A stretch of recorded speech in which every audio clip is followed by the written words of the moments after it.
Assalamualaikum warahmatullahi taala wabarakatuh. Salam bahagia, salam pencerahan, salam pertemuan untuk teman-teman yang berkesempatan bersama dengan saya pada hari ini. Saya mendoakan agar anda semua bahagia. Apa khabar saudara Ibrahim Cik Muda, saudara Syuhami Megat Ridwan? Waalaikumsalam. Salam kembali juga buat Datuk dan rakan-rakan pencerahan. Ya, saudara Syuhami memberi salam pada teman-teman yang lain. Saudara Syah Ibrahim, Waalaikumsalam. Saudara Fui, how are you? Hai Fu. Saudara Mak Razi, Hafiz Wan Basirun, Izzuddin, Saudara Awi Anwar, Emma Dardiri, Waalaikumsalam. Saudara Syukur Jamil, itu juga dengan Saudara Bidin Ahmad. Apa khabar saudara? Saudara Zul Kita, Waalaikumsalam. Zul Kita ya, Zulkifli, bukan Zul Kita. Sebab tulisan kecil sangat. Minta maaf. Apa khabar Raja Kamal Raja Bazan? Ku sihat ke di Sungai Petani? Oping Temu, Siti Rupawan, Mito Biti, Fu Chuan Wei, apa khabar tu? Waalaikumsalam. Khabar baik. Thank you. Begitu juga dengan saudara Maulana Akil, saudara Mizal Aiman, Mak Yu, Kaudin Bahrum, Said Syahrul Rizal, Rizal Mak ya, dan teman-teman yang tak sempat saya santuni, saya mohon maaf. Dan insyaAllah saya akan santuni usai pencerahan saya malam ini. Hari ini tanggal 12 Oktober, hari Selasa, itu hari yang ke-582 bumi tercinta ini diserang oleh virus corona. Semalam nampak gayanya ada penurunan, itu daripada 7,373 kepada 6,709. Tapi hari ini nampak gayanya dia meningkat balik kepada 7,279. Menjadikan angka terkumpul warga kita yang dijangkiti oleh virus corona adalah 2,355,579. Sebegitu tinggi. Saya mohon maaf hari ini tidak dapat memberi laporan tentang kedudukan negeri-negeri dan kematian kerana Kementerian Kesihatan ataupun MySejahtera tiada laporan yang dapat saya berikan. Cuma yang saya dapat lakukan hanyalah laporan sepanjang bulan ini, iaitu sehingga saat 12 Oktober ini jumlah jangkitan untuk bulan ini adalah 107,374. Bersamalah kita berdoa agar bumi ini segera terhindar daripada virus corona, saudara ya. Baik saudara, kita pergi ke tazkirah yang singkat. Selalunya kita haruslah hendak menjaga 7 perkara ataupun 7 sunnah yang dilakukan setiap hari oleh baginda Rasulullah, dan ini disarankan oleh baginda Rasulullah. Itu 7 sunnahnya. Itu pertama sekali, berusahalah saudara untuk melakukan solat tahajud, kerana kemuliaan seseorang mukmin itu terletak pada solat tahajudnya. Yang kedua, kalau boleh ada kesempatan, berusahalah untuk kita membaca Al-Quran sebelum terbit matahari. Alangkah baiknya sebelum mata kita melihat dunia ini, kita membaca Al-Quran yang kalau boleh didahului dengan pefahaman. Artinya kadang-kadang kita ada ini terjemahan Al-Quran itu. Yang ketiga, janganlah kita tinggalkan masjid, terutama di waktu subuh. Jadi sebelum kita melangkah mana-mana pun, langkahkanlah kaki anda ke masjid, kerana masjid itu merupakan pusat keberkahan. Bukan kerana panggilan muazzin saja, tapi kerana panggilan Allah yang memanggil umatnya untuk beriman, dan kita sesama memakmurkan masjid ya. Yang keempat, jagalah solat duha sebaik mungkin, kerana Allah amat menyukai orang yang suka bersedekah, dan juga kunci kepada rezeki terletak pada solat duha ya saudara. Solat duha ni amat baik untuk kita lakukan. Di situlah letaknya banyak rezeki saudara. Kutiplah, kita dapat pahala dan pintu rezeki terbuka. Dan kelima, jagalah sedekah anda setiap hari, kerana Allah amat menyukai orang yang suka bersedekah, dan malaikat selalu mendoakan orang yang bersedekah itu pada setiap hari. Keenam, jagalah wudu, air sembahyang anda, kerana Allah amat menyayangi hambanya yang sentiasa berada dalam keadaan yang ada air sembahyang. Sebab itu sebelum saudara keluar rumah, ambillah wudu saudara. Kerana Khalifah Ali bin Abi Talib berkata, orang yang selalu berwudu sentiasa ia akan berasa selalu solat walaupun ia tidak melakukan solat saudara ya.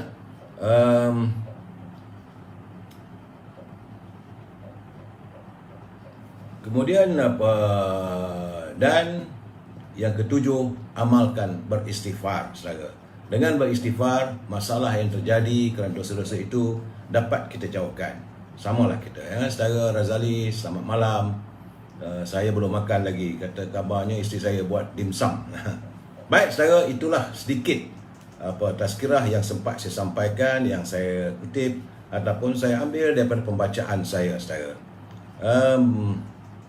Seperti biasa, saudara, kita mulakan juga selepas tazkirah dengan mutiara kata. Mutiara kata ini adalah curipan daripada kiriman teman saya, saudara Hibil Hasan. Apa khabar Cikgu Hibil? Semoga sihat. Ya, saudara, menurut Cikgu Hibil, dia kata melukai hati orang sangat mudah, tetapi untuk merawatnya semula amat susah. Jadi kalau untuk kita melukakan hati sama insan ni terlalu mudah, saudara, ya, saudara Hafiz Kram. Tetapi untuk kita berbuat baik balik tu susah, saudara. Dan berfikirlah sebelum anda berkata, kerana maaf itu belum tentu dapat menyembuhkan luka hati yang tercalar. Jadi orang yang dapat mengendalikan kerjanya dengan tongkat kekuasaannya sendiri tidak mengharapkan kepada kemuliaan dunia. Jadi kalau kita dapat melakukan kebaikan pada diri kita sendiri, pada orang lain, maka kita sebenarnya tidak mengharapkan pada orang lain di dunia ini. Terima kasih Saudara Hibil atas curipan mutiara kata, saudara. Baik, saudara, izinkan saya untuk sedikit memberi pencerahan dalam e-commerce. Jadi kalau saudara punya produk, silalah hubungi Azhar 011-330-41241 untuk saya wawarkan produk saudara. Dan kalau berhubung dengan Azhar, jangan lupa dia ada menyediakan bakur, alat wangi-wangian, aromaterapi untuk bilik anda, untuk rumah anda. Kerana wangi-wangian itu adalah kesukaan para malaikat dan amat dibenci oleh para syaitan. Ya, saudara. Bila saudara berhubung dengan Azhar, jangan lupa rendang tok ibunya dan juga kuih bahulu berdal orang Perak, saudara. Anda juga boleh berhubung dengan Siti Farehah untuk mendapatkan cara bagaimana membolehkan saya mewawarkan produk saya, dengan Norella, Alizar Kamili, Ahmad Fitri dalam Instagram. Sila hubungi Siti Farehah 017-711-4300. Kalau berhubung dengan Siti Farehah, jangan lupa dendeng manis Siti Farehah. Sedap makan dengan nasi. Dan akhir sekali, saudara, jangan lupa sambal kering dari dapur Cik Siti. Ini bukan produk keluarga saya, tidak.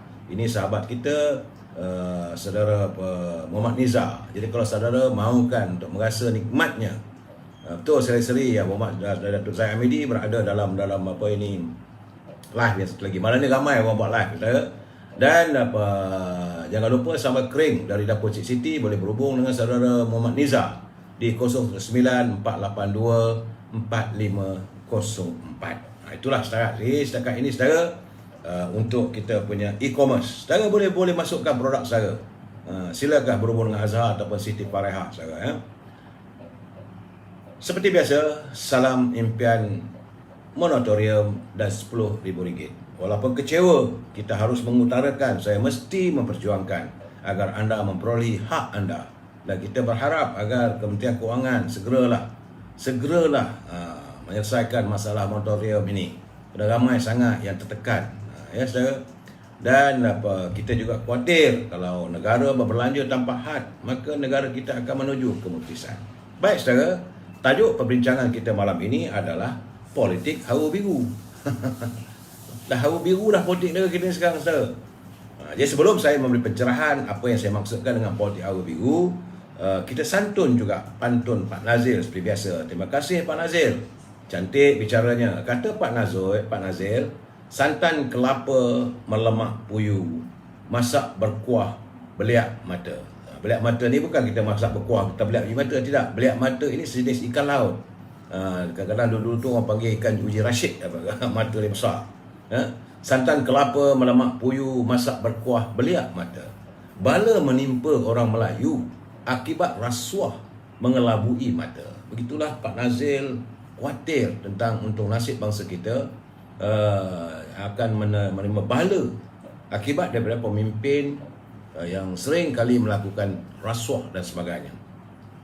Kemudian kata Pak Nazir lagi, sambil berpantun memakai tanjak, hendak hadiri temu janji, bercakap santun, berfikir bijak, menjadikan diri sentiasa dipuji.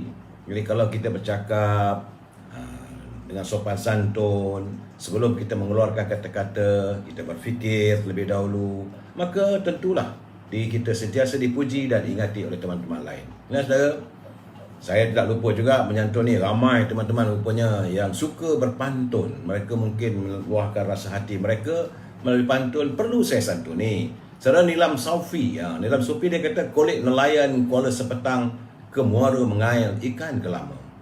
Patah tidak lidi sebatang, andai segenggam berikat sama. Itu perumpamaan yang dinyatakan oleh Nilam Saufi, mengharapkan warga bangsa kita ini sentiasa bersatu padu, bagaikan umpama lidi. Kalau sebatang mudah sangat untuk dipatahkan, tapi kalau seberkas sukar, saudara. Chan Tak Loi pun dia suka pantun. Dia kata, UMNO wujud sebelum negara terjadi, ahli semua mulia bersatu hati. Sungguh hampa nampak pemimpin kini, kejar kuasa akar umbi dikhianati.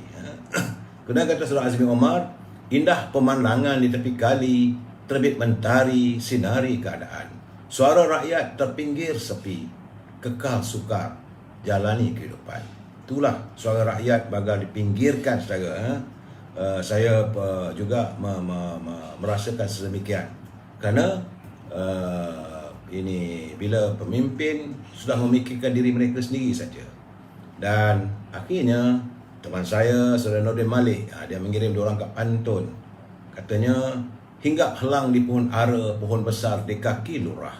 Rentas negeri disambut gembira, jangan lupa ekonomi yang parah. Jadi bila kita boleh merentas negeri, okey, kita sambut gembira. Tapi macam saya katakan saban malam, apa lagi yang ada dalam poket kita? Kalau wang yang kita ada sebegitu sedikit, bantuan yang dijanjikan masih tak dapat lagi, nak balik kampung macam mana? Katanya lagi, hajat mendaki Bukit Tunggal, hendak memetik daun herba. Makin jauh negara tertinggal, angkara politik cacar marba. Jadi sebabnya akhirnya kita tertinggal jauh dengan negara lain.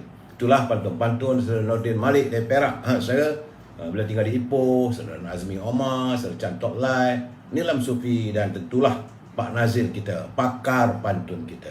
Baik saudara, usai bab pantun, kita masuk gedung ilmu, di mana saya harus menyantuni sebagaimana janjikan saudara, iaitu pantun derita terima kasih pemberian terbaik ya Saudara Nur Abdul, iaitu tentang ungkapan kata-kata tentang pemimpin yang diucapkan oleh warga kita yang terdahulu, datuk nenek moyang kita yang dikumpul oleh Saudara Tenas Effendi. Beliau menjadi penulis tamu di Dewan Bahasa dan menerbitkan kata-kata pemimpin kita. Buku ini diterbitkan pada tahun 2000 oleh Dewan Bahasa dan Pustaka, iaitu bertajuk Pemimpin dalam Ungkapan Melayu. Jadi menurutnya seorang pemimpin wajiblah memiliki sifat yang terpuji dalam dirinya. Ia sangat indah dan wajar dikekalkan pada diri setiap pemimpin. Kerana seseorang pemimpin itu sepadan amal dengan imannya. Ini bahasa yang cukup indah, saudara. Sepadan amal dengan imannya, sepadan ilmu dengan kelakuannya, sepadan lidah dengan perbuatan, sepadan takah dengan pakaian, sepadan tokoh dengan bawaan. Itu pemimpin yang kita harapkan. Kemudian kata pemimpinnya, setiap pemimpin itu perlu sepadan janji dengan isi, sepadan kerja dengan upahnya, sepadan harga dengan faedahnya, sepadan tua dengan karenahnya, sepadan tua juga dengan takah. Dan paling utama, seorang pemimpin itu di dalam majlis bermuka manis, di dalam helat duduk bersifat, di dalam rumah beramah tamah, dalam dusun tuntun menuntun, dalam kampung tolong menolong, dalam negeri beri memberi, dalam kota rasa merasa. Itulah gambaran pemimpin kita. Saya harap saudara faham apa yang dimaksudkan oleh bidalan, kata-kata warga yang terdahulu daripada kita berhubung dengan pemimpin. Kita sambung lagi malam besok, apa lagi kata-kata indah yang perlu dihayati oleh seorang pemimpin itu. Jadi sebelum saya memberi pencerahan selanjutnya, seperti biasa saya harus mengingatkan bahawa mereka yang menyunting live saya ini dan dimasukkan dalam channel YouTube, maka semua itu adalah tanggungjawab anda. Saya tidak akan bertanggungjawab atas sebarang kesan daripada suntingan anda ataupun sebarang tulisan yang menyantuni suntingan tersebut. Saya kena ingat ini adalah pencerahan politik yang bicara saya berdasarkan pada pengalaman dan pembacaan saya. Dan kita juga harus berpegang pada prinsip we must agree to disagree, ataupun kita mesti bersetuju untuk tidak bersetuju. Kalau saudara setuju, okey. Kalau tak setuju pun tak ada masalah. Cuma harapan saya sebagai warga cinta damai, kita hendaklah menyantuni setiap persoalan itu dengan penuh harmonis. Saudara Johari Osman, rakyat sudah terpinggir di bawah pemimpin yang gila kuasa untuk kepentingan politik. Betul tu saudara. Jadi saya melihat keadaan sekarang ni amat mengerikan kita. Sebab saya katakan politik sekarang ni hawa biru jadinya saudara. Jadi saya mengharapkan kalau anda berinteraksi, saya tengok dalam saya cukup gembira bila ada teman-teman saling santun, menyantun, jawab-menjawab, mengutarakan pandangan masing-masing. Cuma harapan saya gunakanlah bahasa-bahasa yang harmoni, yang baik. Saudara, Saudara Rusli Muhammad Anwar Ibrahim mengamuk lagi. Tak apa, sekejap lagi saya cuba santuni dengan speaker yang bongkak dan sombong. Bakal mengundang masalah tu sebenarnya. Saudara, baik saudara, apa yang saya khawatirkan semalam saya telah lontarkan, itu masalah syarikat milik negara kita, itu Petronas di Sudan. Syarikat Petronas di Sudan begitu banyak berjasa membawa era baru dalam industri petroleum. Tetapi apabila berlaku peralihan kuasa daripada Pak Omar Bashir apa semua, maka hari ini bangunan yang begitu indah, tanah yang dimiliki oleh Petronas telah dirampas semula oleh kerajaan baru Sudan. Yang lebih mengerikan kita apabila kerajaan peralihan Sudan mengeluarkan waran tangkap terhadap pengurus syarikat petroleum Petronas dengan sebut. Demikian menurut laporan daripada Turki Daily, daripada Turki saudara. Kena laporan itu memetik bahawa langkah itu dilakukan susulan ketegangan antara Petronas dengan Sudan yang merampas milik Petronas di wilayah Khartoum. Kata laporan media Daily, kerajaan peralihan Sudan berhasrat merampas aset-aset milik Petronas. Jadi mereka sekarang ni langsung tak ingat jasa kita. Petronas walaupun berniaga, membantu negara tersebut, Petronas bayar cukai, bukan tak bayar cukai, malahan mengeluarkan beasiswa kepada rakyat Sudan untuk mengalurkan pelajaran. Bagaimana Petronas di Malaysia jugalah. Apa yang dilakukan di negara kita ini, begitu jugalah amalannya di Sudan. Tapi tak tahulah rejim yang baru ni, nampak gayanya mereka masih lagi seolah-olah mau bertindak terhadap syarikat Petronas. Sebab itu saya rasakan dalam keadaan begini, kita kalau kerajaan Sudan yang baru pun mereka mau memilik negarakan syarikat-syarikat milik syarikat asing, kita ni yang ada pun terlepas. Macam saya bersyukurlah bahawa Yang Berhormat Perdana Menteri sudah pun membuka ruang agar persoalan tentang kes Petra Branca ataupun kes Batu Putih ini dibuka semula. Nampak gayanya kerajaan negeri Johor, pimpinan Datuk Hasni juga bersetuju agar kita membuka semula dan menyusul dengan perbicaraan di Mahkamah Antarabangsa kerana banyak dapatan-dapatan yang baru. Sebab ini contoh, kalau Sudan boleh, syarikat yang ada pun dia nak rampas, ini kan pula kita, milik kita, takkan nak biarkan terlepas. Sebab itu Menteri Besar Johor Datuk Hasni Mohamad berkata kerajaan negeri juga mahu supaya perkara ini disegerakan agar mereka bertanggungjawab, dibawa segera ke muka pengadilan. Kerana kita tak tahu macam mana tiba-tiba saja kes perbicaraan Petra Branca ini hilang di tengah jalan. Selepas kerajaan Pakatan Harapan yang dipimpin oleh Tun Dr. Mahathir Mohamad, kes Petra Branca ini ataupun kes Pulau Batu Putih ini tiba-tiba lenyap. Apakah kita mahu menghilangkan kita punya dipanggil kedaulatan bumi kita ini boleh dibagi milik asing begitu saja, terlepas begitu saja. Jadi saya amat mengharapkan, kerana menurut Datuk Khalid Nordin, dia kata Pakatan Harapan harus bertanggungjawab atas kehilangan Pulau Batu Putih. Kerana beliau sendiri waktu beliau menjadi Menteri Besar Johor, beliau telah menubuhkan satu pasukan khas untuk memperjuangkan, walaupun kita kalah di mahkamah, tapi kita boleh appeal ataupun kita boleh minta disemak semula. Tapi ini tidak dilakukan. Jadi bagi saya, kita, warga bangsa kita, warga cinta damai harus menuntut. Hak kita jangan terlepas ke orang. Kalau di Sudan tu, begitulah Petronas membangunkan industri petroleum, membangunkan rakyatnya, memberi beasiswa. Pun mereka nak rampas, malahan pengurus Petronas di Khartoum pun nak ditangkap. Mengeluarkan orang tangkap. Ini macam mana ni? Jadi saya mengharapkan agar Menteri Luar segera menghubungi Kementerian Luar di Khartoum supaya permasalahan ini dapat diselesaikan. Kita tak boleh pandang ringan dengan permasalahan yang berlaku di Sudan. Jadi saya ini kalau begitu susahlah. Kerana di Sudan sekarang ni memang dia telah melakukan rampasan syarikat-syarikat daripada Pakistan, daripada Qatar, daripada Afghan, dan banyaklah syarikat-syarikat luar yang melabur yang dimiliki oleh negara-negara Islam sudah pun dirampas.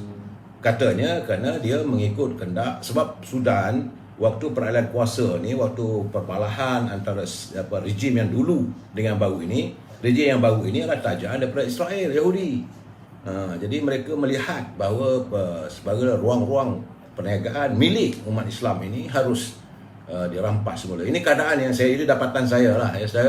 Kita mengharapkan agar Kementerian Luar dapat menyelesaikan masalah ini demi atas menjaga kedaulatan kita dan sebagainya. Saudara, bersamalah kita berjuang ke arah itu. Saudara, sebenarnya sehari dua ni kabarnya Selangor mula mengalami masalah air. Takungan air dalam rumah sudah mula semakin kering.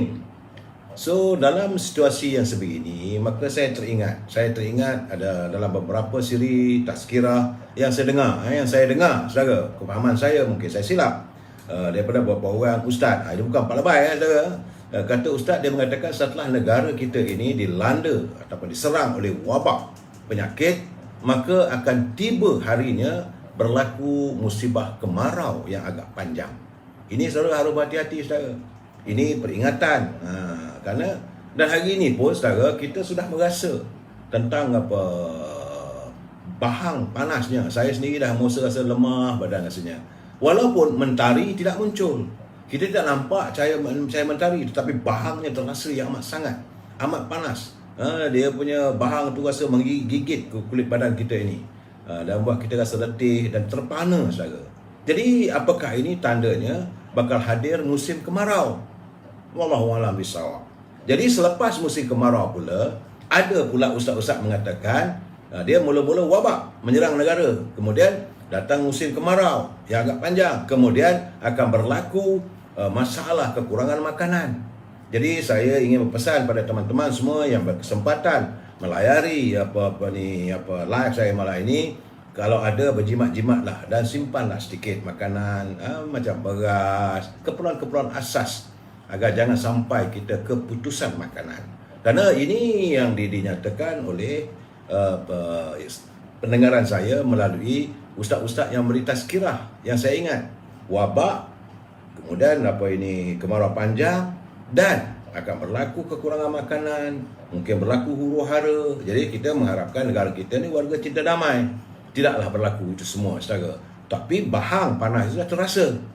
Dan di Selangor ini sudah pun mula banyak kawasan-kawasan yang tak ada air.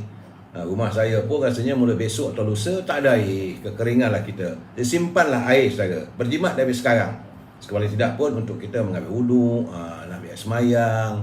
Kalau tak boleh mandi pun tak apalah, nak buat macam mana. Tapi dalam keadaan cuaca yang panas begini, kita perlu mandi, saudara. Kalau tidak nanti badan kita kering. Dan saya ingin mengingat nasihati anda, berhati-hati dengan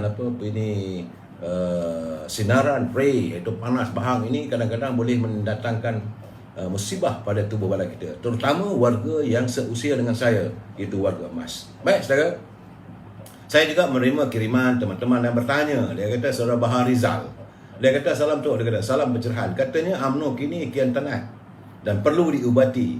Jadi apa maksud tenat dan perlu diubati? Jadi dia kata minta tolong beri pencerahan dan penjelasan.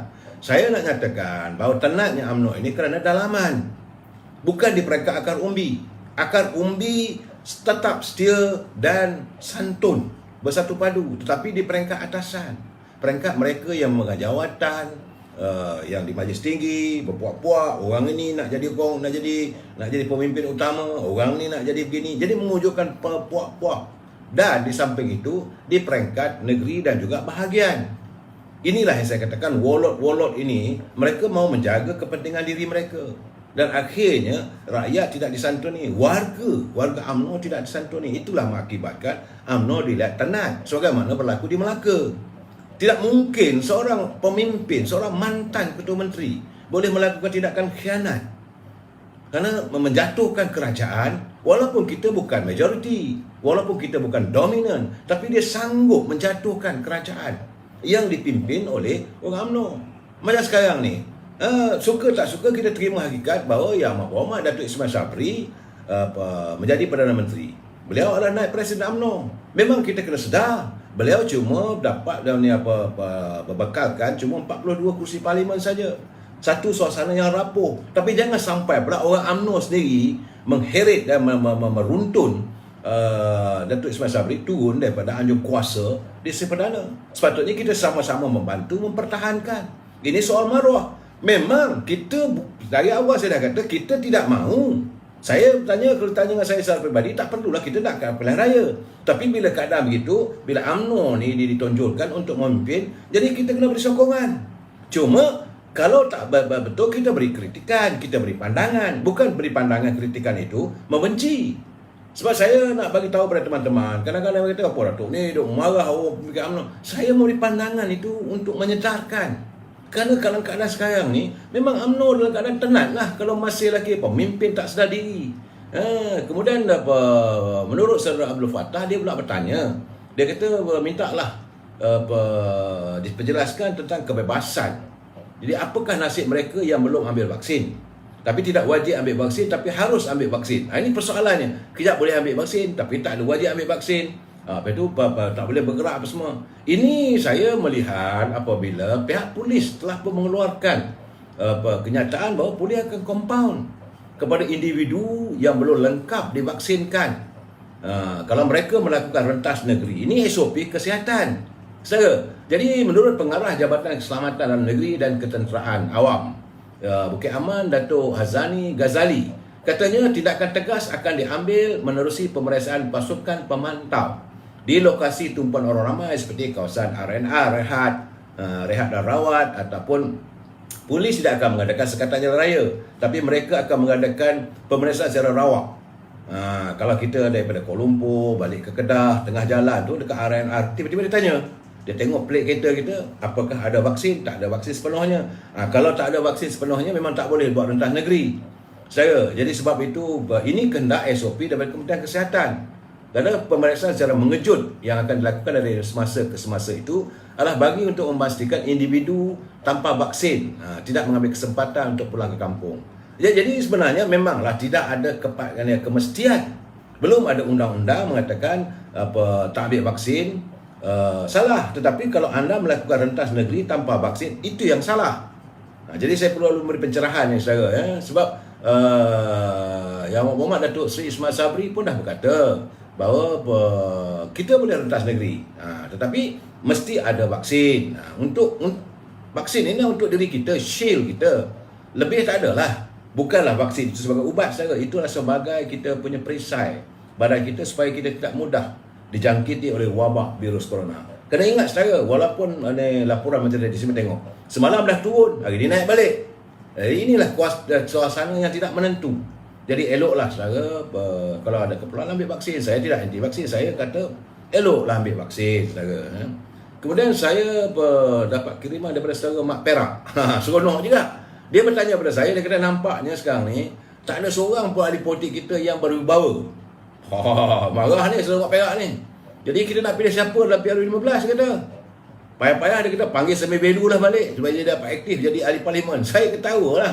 Saya ketawa menggambarkan karakter Semir Belu ni dulu kalau dekat parlimen ni seronok. Kadang-kadang kata-kata dia tu memang tak logik tapi boleh jadikan hiburan. Saudara, dengan cara cakap pelat bahasa Melayu kita ni yang boleh memberi banyak makna. Kadang-kadang saya ingat lagi Bila saya jadi wartawan, saya tanya dengan dia, "Ya Muhammad, dia kata nak buat jambatan sedangkan kawasan tak ada sungai." Tak apa, kita korek itu sungai. itu itu sampai baru. Tapi saudara, dalam keadaan sekarang ni, jadi saya juga ingin memberi peringatan kepada Yang Berhormat Datuk Ismail Sabri.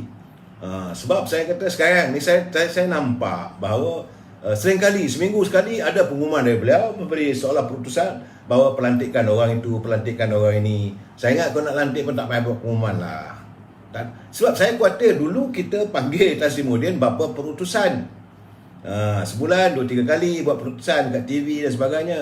Jangan pula nanti kita panggil pula Yang Berhormat Datuk Ismail Sabri ni berapa pelantikan. Susah pula je dia. Dan saya ingat kalau nak lantik ahli parlimen ni pun kena fikir juga, sebab agar jangan sampai bercanggah dengan perlembagaan. Sebenarnya saya seriau apabila katanya sebelah orang daripada PAS dilantik sebagai pengerusi JLC dan sebagainya. Ahli-ahli daripada UMNO, ahli-ahli parlimen UMNO dilantik sebagai pengerusi JLC. Dan kalaulah syarikat JLC itu membuat pengumuman dan membuat laporan kepada Suruhanjaya Suruhanjaya komuniti ataupun security bahawa ada gaji bulanan, mereka sebenarnya dari segi perlembagaan salah. Kerana seorang yang menjadi ahli parlimen, dia tak boleh menerima bayaran pendapatan setiap bulan. Kalau sekadar allowance, okeylah, dia meeting, dia anggap sebagai allowance meeting, dapat RM1, RM2, itu dibolehkan. Tetapi kalau gajinya dalam JSC sampai RM10,000, RM20,000, itu tidak dibenarkan. Ahli-ahli parlimen tidak dibenarkan mendapat gaji daripada tempat lain kerana mereka sudah ada allowance-nya sebagai wakil rakyat. Setiap kali mereka hadir ke parlimen, bermesyuarat atau menghadiri sidang parlimen, mereka mendapat bayaran allowance. Sewa hotel dibayar, kemudian tuntutan perjalanan, ada allowance-nya.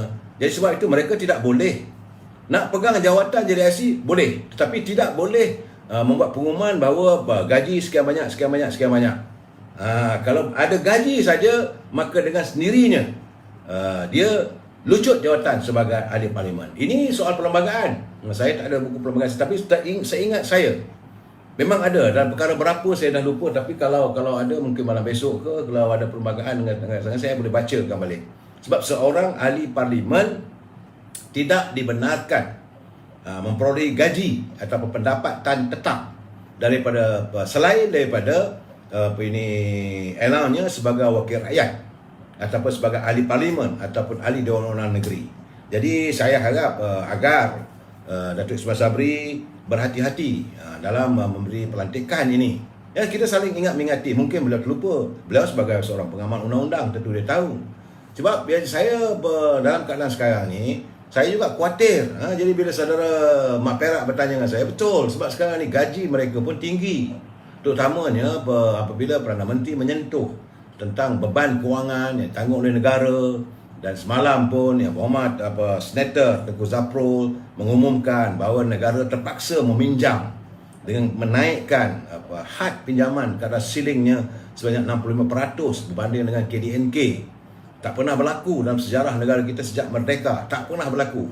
Ini kerana membayangkan negara tidak punya wang. Tetapi gaji dan emolumen serta pencen ahli parlimen, pencen menteri, timbalan menteri begitu tinggi. Sepatutnya kena ada usaha supaya mereka ini dikurangkan dia punya pembayaran gaji dan pendapatan.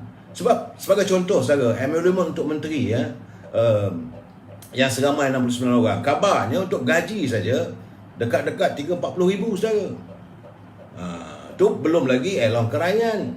Ada allowance kerajaan sampai 15 ribu, allowance perumahan dapat 10 ribu. Betul, kita mahu menteri kita duduk rumah yang cantik sedikit, yang selesa sikit. Kadang-kadang ada tetamu datang bertandang ke rumah beliau sebagai menteri. Kita tak nak pula orang datang, orang luar ataupun duta-duta mungkin nak makan malam dengan menteri kita, takkan duduk rumah setinggan pula. Tak boleh lah. Tapi berhati-hatilah, janganlah melampau. Kerana allowance kerajaan 15,000, allowance perumahan 10,800, allowance wakil rakyat 10,000. Dan yang paling tak seronok sekali, allowance parkir, allowance park kereta. Sedangkan beliau ada punya pemandu. Jadi tak ada keperluan. Sepatutnya perlu dipotong Jadi sampai keseluruhan sampai 55,650 kita baca saya. Begitu juga kerajaan membayar emolumen yang tinggi sebab 16,000 sebulan kepada lebih 170 orang ahli-ahli parlimen. Jadi bagaimana juga dengan ahli luar negeri dan sejumlah 11,000 pada 70 orang ahli Dewan Negara. Jadi tinggi wang ini digunakan untuk membayar allowance mereka. Sedangkan rakyat susah sekarang ni dalam keadaan negara begini. Sebab itu kita kita tak ada masalah kalau mereka nak dapat pendapatan tinggi pun tak ada masalah asalkan mereka berperanan. Yang kita tak seronoknya tu mereka tidak berperanan. Jadikan politik itu hawa biru. Saudara, di parlimen saya lihat dengar sendiri kadang-kadang menteri orang tanya lain, jawabnya lain. Dan bila disoal-soal tak boleh nak jawab. Menteri baca teks. Susahlah macam ni. Sekarang macam mana negara kita nak maju? Dan kita nak tengok sekarang ni Yang Amat Berhormat Perdana Menteri berjanji dalam tempoh 100 hari beliau akan reveal ataupun mengkaji semula performance ataupun KPI tiap-tiap menteri, timbalan menteri yang dilantik. Saya rasa belum sampai pun 1 hari, masuk 2 bulan saja dah kelam kabut dah sekarang ni, saudara. Saudara lihat sendiri apa berlaku. Tadi pun dekat parlimen sidang pun dewan kosong. Ahli-ahli parlimen tak datang, tak berada dalam dewan. Sedang kita mengharapkan agar parlimen itu dibuka untuk membincangkan untung nasib rakyat. Menteri kena dengar. Lepas tu habis sidang parlimen, balik ke pejabat, panggil KSU, panggil dia punya ketua pengarah, laksanakan apa yang dibancangkan, apa yang dilontarkan oleh setiap wakil rakyat. Itu harapan kita. Jadi dah tak ada duit pula, buat apalah lantik ramai penasihat bertaraf menteri ya, saudara dah kemudian. Ini yang saya katakan tadi, bahawa kita tak mahu pula yang mau bawa Perdana Menteri kita kali ini digelar pula bapa perlantikan. Itu susah lah saudara. Dan semalam saya lihat tengok sendiri ya, saya tengok culipan daripada Datuk Seri Najib. Dia kata semalam rang undang-undang kumpulan wang amanah negara KUAN telah dipinda dan diluluskan sebelah suara Dewan Rakyat bagi digunakan untuk perolehan vaksin. Wang daripada kumpulan wang amanah negara ini adalah merupakan simpanan masa depan. Bukan untuk kita, untuk generasi masa depan. Jadi kita berdikit-dikit macam kita lah di rumah kita ni, kita ada rumah, kita simpan tabung. Ini tabung untuk anak kita, ini tabung untuk cucu kita. Kalau boleh jangan usik simpanan ini. Tapi sekarang ni wang daripada KUAN pula diluluskan di parlimen semalam, diluluskan sebelah suara untuk bagi perolehan untuk mendapatkan vaksin. Ini pun satu persoalan yang kita saya dengar juga semalam dan hari ini tidak ada perbincangan secara tuntas. Ada soalan yang dibangkitkan, tak silap saya ada satu wakil rakyat. Dia bertanya tentang minta supaya Menteri Kesihatan menjelaskan pembelian vaksin itu bagaimana, tapi tidak dijawab secara sepenuhnya. Sebab ada jenis 4 jenis vaksin yang dibeli itu, jumlahnya berapa? Jadi berapa jumlahnya, berapa juta, berapa. Sebab peruntukan diberi tinggi, iaitu 3 bilion. Dan semalam telah diluluskan lagi, ambil wang daripada KUAN. KUAN ini, kumpulan wang amanah negara ini, kalau diambil daripada tabung begitu, macam mana masa depan lagi? Ya, sebabnya nilai tabung KUAN pada tahun 2008, dia ada cuma 4 bilion simpanannya, tetapi pada pada akhir tahun 2017 dia meningkat sampai 17 bilion. Terdapat dalam KUAN ini 17 bilion simpanan untuk masa depan. Rupanya simpanan itulah yang dirobek. Jadi sebab dalam simpanannya kalau disimpan bahawa dia mendapat perolehan daripada faedah dan sebagainya, lebih kurang dalam 1.2 bilion, meningkat dan meningkat. Jadi sebenarnya langkahnya untuk meminjam ataupun mengambil daripada KUAN ini satu langkah yang tak elok. Sebab macam mana nak isi balik? Sedangkan hutang yang lain pun lagi generasi akan datang menanggung. Itu keadaannya. Jadi kita mengharap agar kerajaan dapat segeralah mempergiatkan usaha untuk menambah semula agar dana KUAN ini, andai ekonomi ini pulih, maka segeralah diisi. Itu prioriti pertama. Sebab KUAN ini adalah tabung kumpulan wang amanah. Wang amanah untuk masa depan negara, saudara. Jangan diambil sama sekali. Itu bukan hak kita, itu hak anak dan cucu kita masa akan datang. Jadi hari ini juga di parlimen masih lagi berkelang kelibut. Masih lagi saya tengok keadaan yang agak hawa biru dah. Apabila persoalan tentang Pandora Papers ini adalah kali ketiga. Kali ketiga usaha Ketua Pembangkang mahukan supaya dibuat usul supaya perbincangan berhubung dengan Pandora Papers ini dibincangkan di Parlimen. Memanglah itu tempat yang terbaik kerana apa yang dapatan kita kebanyakan mungkin tidak sebagaimana yang diperolehi oleh parti-parti pembangkang. Mereka mendapat laporan, mereka dapat kenyataan yang sebagai ketua pembangkang banyaklah unsur-unsur yang dikirim oleh pihak-pihak kepada pejabat ketua pembangkang. Itu biasa.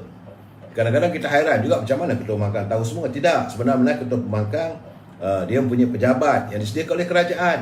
Kita kena tahu saudara ya, ketua pembangkang label sama dengan Perdana Menteri dalam aroma demokrasi. Sebab kedudukan dia tu.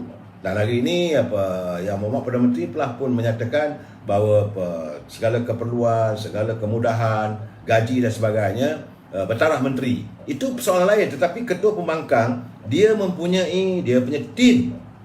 Dari dulu lagi zaman Lim Kit Siang ke zaman Kapal Singh ke zaman Tan Chee Koon ke, memang pembangkang dapat aset kepada informasi yang kadang-kadang kita sebagai kerajaan pun tak dapat. Tiba-tiba mereka ada. Dan bila sampai waktu sidang Parlimen, tendah satu demi satu. Jadi sebab itu sebagai ketua pembangkang Datuk Seri Anwar Ibrahim mahu supaya ini dibincangkan. Kerana kata dia daripada jumlah 2,230 muka surat laporan yang dia terima, lebih kurang 232,000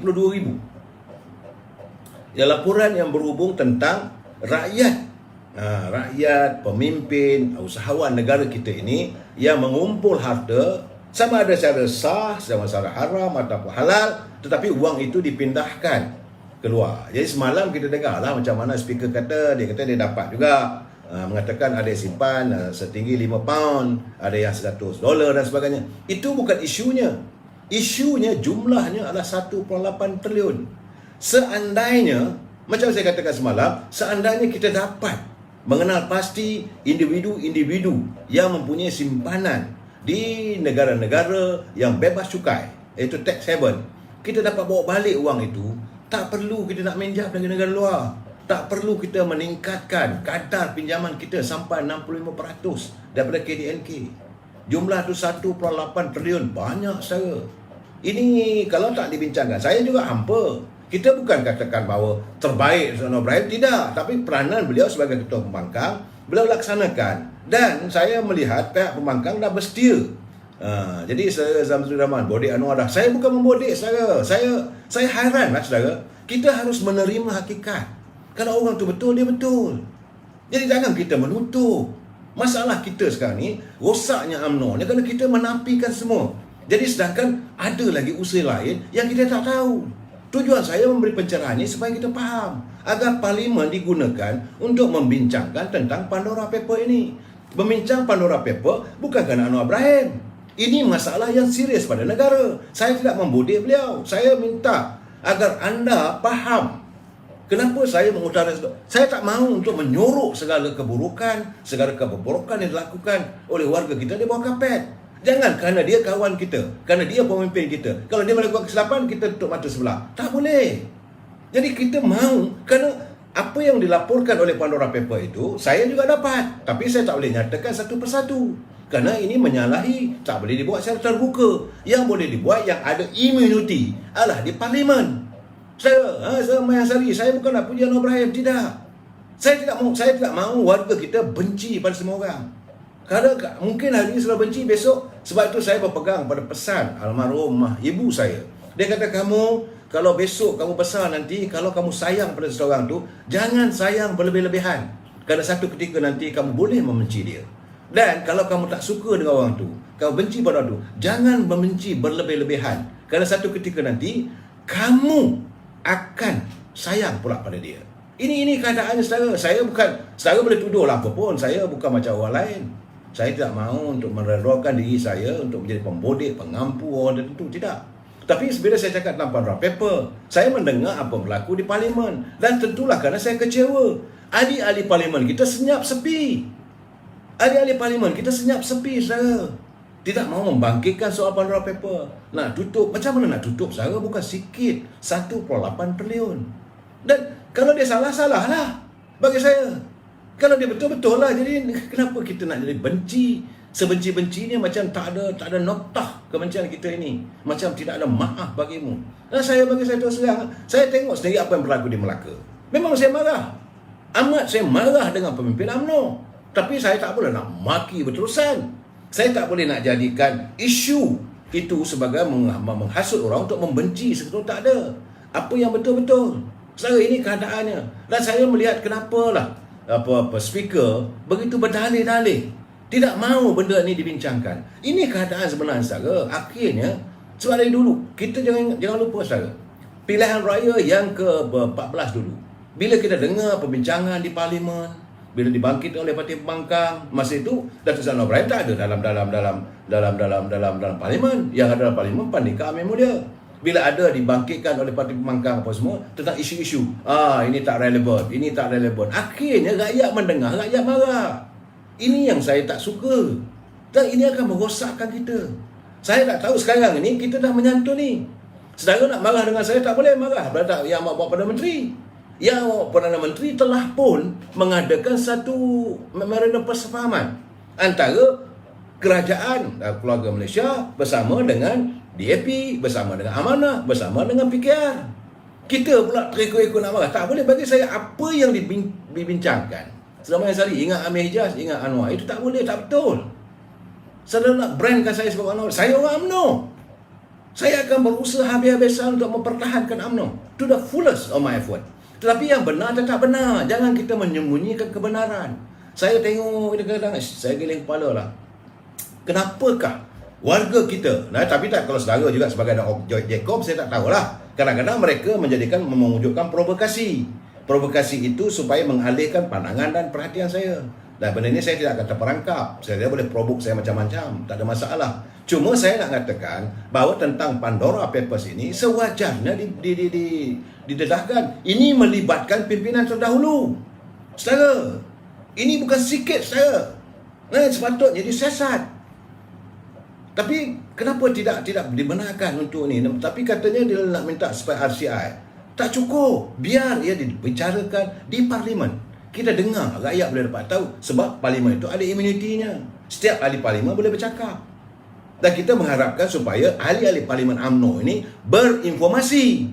Jangan duduk dekat kelab backbencher tu sambil isap sigar, sambil makan-makan, ketawa, ha.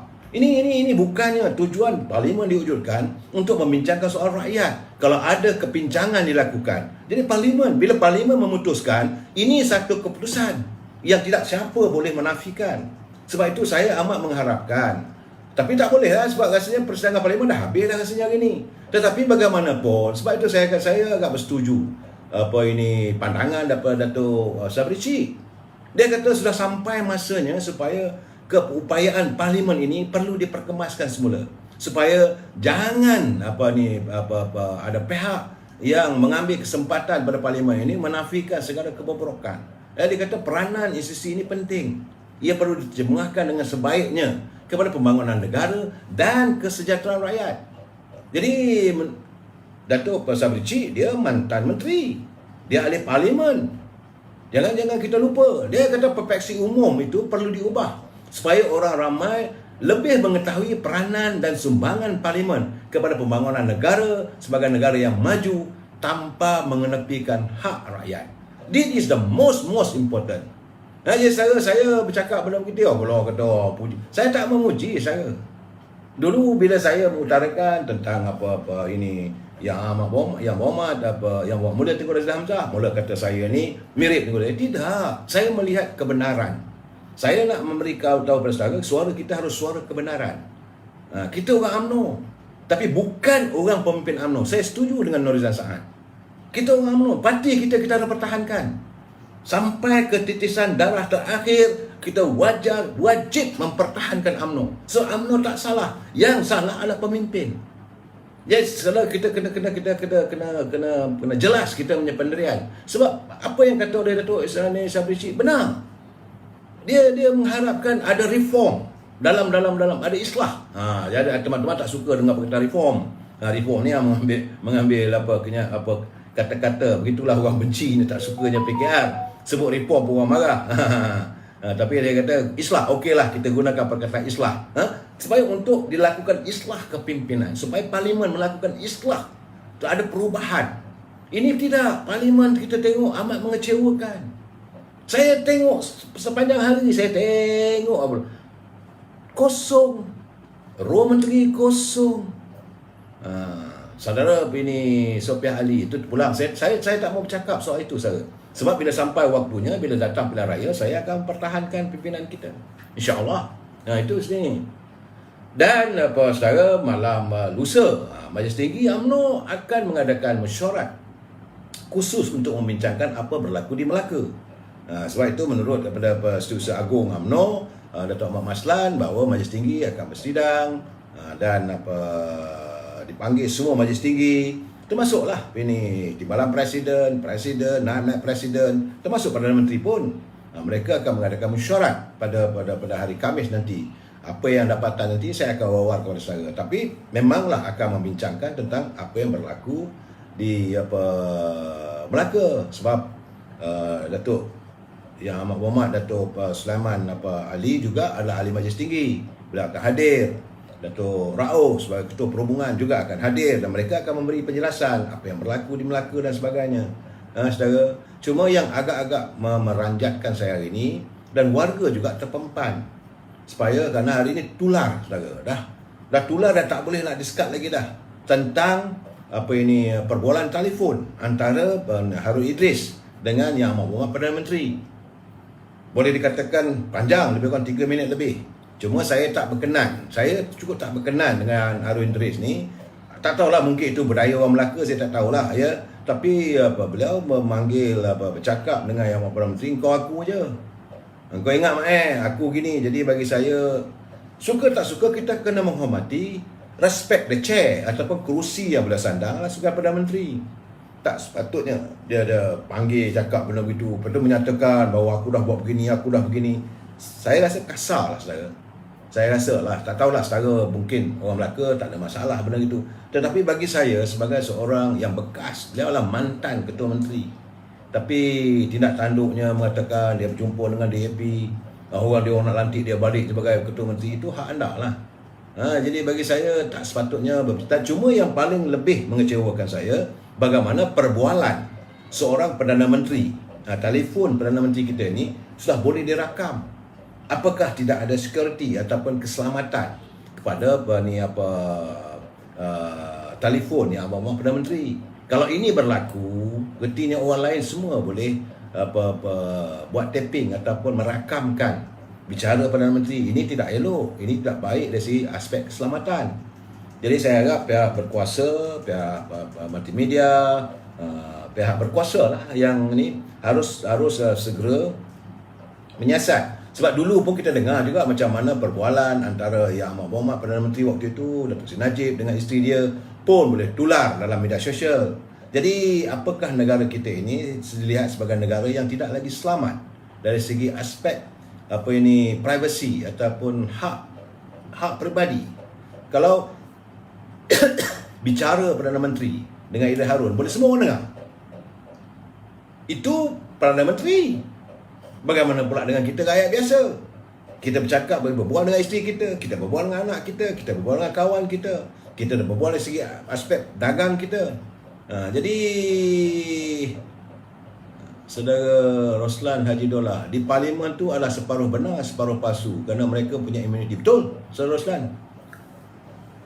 Saya tidak menafikan itu, saudara ya. Jadi kalau di parlimen tu memang kadang-kadang tu tak betul. Jadi tembak aja, tapi setengahnya benar kerana ada imuniti. Baik. Jadi berhubung dengan panggilan telefon yang dibuat oleh Idris Harun pada Yang Amat Perdana Menteri, jadi itu dah banyak ceritalah bagaimana dia begitu begini. Tapi bila memburukkan Datuk Sulaiman Ali, Rauf dan sebagainya, bagi saya tak sepatutnya lah. Begitu juga tular satu lagi, iaitu perbualan telefon antara Yang Berhormat Jailani Khamis, iaitu ahli Dewan Undangan Negeri Kawasan Rambia daripada UMNO, dengan Nurhizan Hassan Bakti, iaitu ahli Dewan Undangan Negeri yang bebas perkara batu. Beliau dulu adalah ahli Dewan Undangan Negeri mewakili parti DAP. Dan perbualan beliau juga boleh dirakamkan dan orang dapat tahu, tular dalam media sosial. Saya dengar perbualan itu, apa sebenarnya? Untuk apa didedahkan? Untuk apa ditularkan? Saya tak faham. Kerana situ adalah berupa rahsia antara mereka. Terpulanglah. Benar kita dengar lah, orang pun pula bagi tagline, ada ni offer, nak bagi apa imbuhan, kemudian kalau boleh patah balik dan sebagainya, sukuk.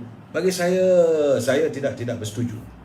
Kalau itu natijahnya, teruskanlah. Kalau ni Melaka perlu adakan pilihan raya pilihan negeri, adakanlah pilihan raya negeri, itu yang terbaiknya. Sebab itu saya katakan pulangkan kembali pada rakyat. Tetapi kalaulah dalam keadaan sekarang ini, kita tidak mahu UMNO ini dilihat sebagai parti yang merobek demokrasi. Yang menang tak menang. Saya menghormati prinsip demokrasi. Sebab yang menang, orang yang kalah itu mesti memperakui pihak yang menang. Dan pihak yang menang tak boleh menindas pihak yang kalah. Itu asas prinsip demokrasi. Dan sepatutnya dalam prinsip demokrasi, majoriti memerintah yang minoriti. Sekarang ni kita macam saya katakanlah, selalu songsang. Songsang lah sebab kita kecil, kita perintah yang ramai. Jadi akhirnya tonggang langgang, haru biru negara kita ni. Dan sekarang ni tak menentu. Saudara Mayang Seri maksud saya perlu arahan, saya tak tahu. Jadi bagi saya Ling jangan lupa balik beli suami Muhammad Isa. Endingnya UMNO meeting bersama PN. Saya rasa tak ada keperluan. Sebab itu saya kadang-kadang saya agak bercanggah pendapat dengan sahabat saya Saudara Ismi. Dia hendakkan supaya ada penyatuan antara UMNO, mewujudkan, memperkukuhkan balik Muafakat Nasional. Benar, tadi saya tengok rakaman, ada gambar yang tular dalam media sosial, yang Muhammad Datuk Mak Hassan bersama dengan Yang Muhammad Tuan Ibrahim, bersama dengan Ketua Pemuda, bersama dengan Saudara Idris Ahmad, dan juga ini siapa lagi, seorang lagi tu, jadi 3 orang. Mereka ada Dr. Zamri, mereka ada sesi minum teh. Bagi saya okey, tak ada masalah. Tetapi kalaulah untuk disantun balik Muafakat Nasional, kita nak prinsipnya jelas. Bagaimana kita memulakan ikatan persahabatan dulu, hendaklah kembali pada asalnya. Tapi nak paksa UMNO menerima PBM ini, bagi saya ini stupa. Macam mana saya katakan, sekarang ni pun saya lihat sendiri macam mana apa berlaku di Cameron Highland. PAS bermesyuarat dengan Perikatan Nasional, tiba-tiba buat pengumuman tanpa memikirkan perasaan sahabat kita Saudara Ramli, ahli parlimen. Beliau adalah anak jati di Cameron Highland dan mewakili warga orang asli yang begitu dihormati. Tiba-tiba nama dia hilang, konon-konon nak digantikan dengan calon daripada PAS atau daripada Bersatu untuk bertanding kawasan parlimen di Cameron Highland. Bagi saya itu tindakan yang amat biadab. Orang masih hidup lagi. Jadi macam mana kita nak menyantuni persahabatan sebegitu? Jadi saya orang kata baiklah UMNO dengan PAS bersama dalam Muafakat Nasional di Pahang. Setakat war-war buat apa, tapi tidak diterjemahkan keikhlasan. Kita nak melihat keikhlasan daripada pimpinan pada PAS, sejauh mana mereka ikhlas dengan UMNO. Bagi saya tu serang saya katakan, dalam keadaan sekarang ni saya lebih suka UMNO bertanding solo, bertanding sendirian. Soal menang kalah kemudianlah kita pulang pada kuasa Allah. Kita tidak boleh mendahului kuasa Allah SWT. Kerana bila kita bersama dengan PAS, dengan tuntutan mereka hendakkan kursi dan sebagainya lebih saudara. Jadi apa lagi tinggal pada kita? Contohnya saya bagi tahu. Kerana kalau kita bersama dengan PAS, kita akan kehilangan satu negeri yang dulu kita dominan, iaitu negeri Kedah. Kalau bersama-sama lagi akan datang PAS akan terus memerintah negeri Kedah. PAS akan terus memerintah di Kelantan, PAS akan kita izinkan memerintah di Terengganu. Apa kata Datuk Mat Said? Sedangkan dari segi aroma demokrasi, dalam suasana prinsip demokrasi, kita kena terimalah hakikat siapa yang menang dia lah Hairul. Kenapa pula mesti kita bedak-bedakkan tertentu? Saya setuju bahawa UMNO Selangor dah membuat ketetapan nak bersama-sama dengan Muafakat Nasional. Okeylah, itu mereka akan ubi. Tetapi tidak bolehlah mereka mahu menjadi acuan. Mereka nak tentukan. Macam di Cameron Highland, saya bila dengar saja, bila saya menatap kenyataan di Cameron Highland itu, memang menyirap saya. Saya tidak boleh terima. Kerana orang masih ada lagi. Dan Tuan Ramli berkhidmat dengan baik di Cameron Highland. Kenapa beliau mahu disingkirkan? Malahan Tuan Ramli akan dicalonkan sebagai calon timbalan speaker. Kenapa tempat beliau nak diambil pada oleh Bersatu atau PAS? Ya kalau mereka nak ambil, okey lawan lah. So kalau nak lawan, apa artinya mengapakan nasional? Apa artinya kita nak berbaik? Sebab saya katakan jangan sampai UMNO rasa rugi. Yang ini saya bersetuju dengan pandangan Presiden UMNO. Dia tuntah, dia katakan no bersatu, no way. Jadi tak payahlah nak di repair balik, nak konon-kononnya PAS menjadi orang tengah. Tak payah dah. Nak sekarang ni kita nak, tak macam saya ulangi sekali lagi. Kalau benar-benar PAS kata nak supaya menyantuni antara UMNO dengan PAS, mana kawasan yang UMNO punya tu, maka hendaklah dikembalikan kepada UMNO. Maka kawasan Jenli, kawasan Tanah Merah, kawasan di Bukit Gantang, ini kawasan di Tanah Merah, di Masjid Tanah, ini kawasan di mana orang bertanding dulu atas tiket UMNO, milik UMNO. Mana PAS kena berusaha lah untuk memenangkan balik pada UMNO. Kalau mereka prinsipnya sanggup buat lagu itu, bolehlah juga kita terima. Ini tidak. Asyik kita je minta bergalah. Sikit-sikit lagi UMNO salah. Sikit-sikit UMNO. Semua kesalahan diletakkan pada UMNO. Segala kemudahan, segala keenakan mereka peroleh. Ini tak betul. Saya tak bersetuju. Sebab itu saya katakan kalau gini kadang tak ada keperluan lagi lah. Saya minta maaf lah Saudara Ismi. Mungkin saya kira agak bertentangan dengan pandangan. Betul saya katakan terus terang. Saya menyantuni, saya masing-masing bebas memberi pandangan. Tapi saya rasakan kalaulah kita berbaik tapi kita je yang kena. Asyik kita diminta untuk bersabar, kita diminta untuk bergalah, sampai bila? Akhirnya kita berada di jurang yang lebih teruk lagi. Apa berlaku di Melaka? Saya melihat kalau di Melaka, insya-Allah. Tapi bila Idris Harun tularkan perbualan dia dengan Yang Amat Perdana Menteri, apa matlamatnya? Orang akan melihat seolah-olah UMNO ini mempunyai agenda, seolah ini UMNO juga bertanggungjawab atas kejatuhan kerajaan yang dipimpin oleh UMNO di Melaka. Ini keadaannya. Sebab itu saya katakan saya saya marah bila saya dengar konon-konon adanya usahanya pimpinan UMNO Melaka nak bincang dengan DAP. Saya marah. Tapi saya lebih marah lagi kepada Idris Harun yang sanggup bersikap khianat. Apa salahnya tunggu, kenapa dia tak buat sikap macam mana Dr. Zamri? Saya setuju dengan Saudara Zamir Ibrahim. Kenapa tidak dia bersikap macam Dr. Zamri di Perak? Dr. Zamri juga adalah mantan Ketua Menteri, Menteri Besar. So bila kita ada perubahan kerajaan, tak ada pula Dr. Zamri mengwujudkan suasana nak jatuhkan Datuk Syarani, tidak. Maka okey, kalau kita dah memutuskan bagi Datuk Syarani sebagai Menteri Besar, nah kita sama-sama dokong. Tapi kenapa Idris Harun boleh bersikap macam tu? Contohilah Dr. Zamri. Saya bukan nak memuji sahabat saya, tetapi saya melihat keadaan ini, keadaannya sama. Iaitu kerajaan kita kalah di Perak. Bila kalah di Perak, Peja jadi Menteri Besar. Bila Peja berhenti dan tidak lagi menjadi Menteri Besar, sepatutnya kalau nak kembalikan, bagi balik pada Datuk Seri Dr. Zamri Abdul Kadir. Bila pucuk pimpinan memutuskan pada Datuk Syarani, Dr. Zamri dia setuju, okey, tak ada masalah. Kenapa Idris Harun tak boleh terima hakikat? Kena ingat bahawa Melaka itu kalah di tangan kamu. Kamu jadi Ketua Menteri waktu itu. Kalau kamu hebat sangat, kamu membawa kemenangan lah. Tapi kamu kalah. Bila kamu kalah sekarang ni, bila bagi pada Dato' ini Sulaiman, kamu bising, apa hal? Lepas itu sekarang ni, cuba nak bela diri. Saya tak tahu sama ada dia yang buat atau orang lain buat, saya tak tahu. Tapi bila tular perbualan dia dengan Perdana Menteri, nak tunjuk bahawa aku lebih baik rapat dengan Perdana Menteri. Ya, saya harap yang orang Perdana Menteri berhati-hatilah masa akan datang ni. Kita ada kawan, kadang-kadang sahabat ini juga yang makan kawan. Berhati-hati ya. Jadi saya tidak mahu berbicara lebih daripada itu. Saya amat mengharapkan agar UMNO ini jangan sampai dikecewakan di mata rakyat. Saya tidak redha melihat UMNO ini dirobek oleh tangan-tangan mereka yang masih berada di anjung kuasa. Bagi saya, UMNO harus terus melayarkan baterainya demi perjuangan agama bangsa tanah air. Dan kita sambung lagi malam besok. Wabillahi taufiq wal hidayah. Assalamualaikum warahmatullahi wabarakatuh. Selamat malam.